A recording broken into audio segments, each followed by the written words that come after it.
পুরো বিশ্বের কাছে ফুটবল একটি খেলা, কিন্তু আর্জেন্টাইনদের কাছে ফুটবল একটি আবেগ। সেই আবেগ আর ভালোবাসা থেকে সৃষ্টি হয়েছে নতুন এক ধর্ম, যেই ধর্ম ছড়িয়ে পড়েছে বিশ্বের নানান দেশে।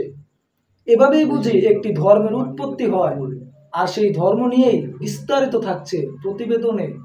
পুরো বিশ্বের কাছে ফুটবল একটি খেলা, কিন্তু আর্জেন্টাইনদের কাছে ফুটবল একটি আবেগ।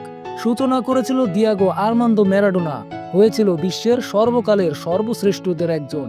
আর্জেন্টিনাকে বিশ্বকাপ উপহার দিয়েছে, আর্জেন্টিনার পরিচিতি নিয়ে গেছে বিশ্ব দরবারে, রেখে গেছে লাখো কোটি সমর্থক।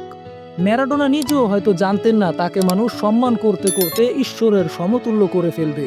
এভাবেই বুঝি একটি ধর্মের উৎপত্তি হয়। ধর্মের নাম ফুটবল, ঈশ্বরের নাম দিয়াগো, অনুসারীদের নাম মারাদোনিয়ান। মারাদোনিয়ান চার্চ ছড়িয়ে পড়েছে গোটা বিশ্বে।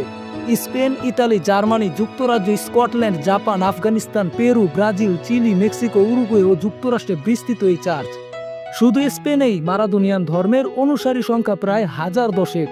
2021 সালে মেক্সিকোয় এই চার্চের উদ্বোধনের সময় বার্তা সংস্থা রয়টার্স জানিয়েছিল পৃথিবীতে মারাদোনিয়ান ধর্মের অনুসারী সংখ্যা 5 লাখের বেশি। তবে অন্য সব সংবাদ মাধ্যমের মতে সংখ্যাটা আরও অনেক বেশি হবে। অনুসারীদের মধ্যে আছে লিওনেল মেসি, রোনালদিনিও। আছে এই ধর্মে 10টি আদেশনামাও।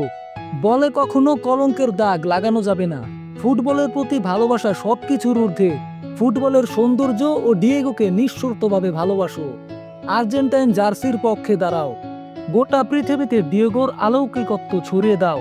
সেই স্টেডিয়ামকে ভালোবাসো যেখানে তিনি খেলেছেন এবং তার জার্সিকে।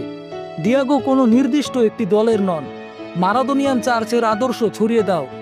তোমার নামের মাঝের অংশটুকু ডিয়েগো রাখো। প্রথম সন্তানের নাম রাখো ডিয়েগো।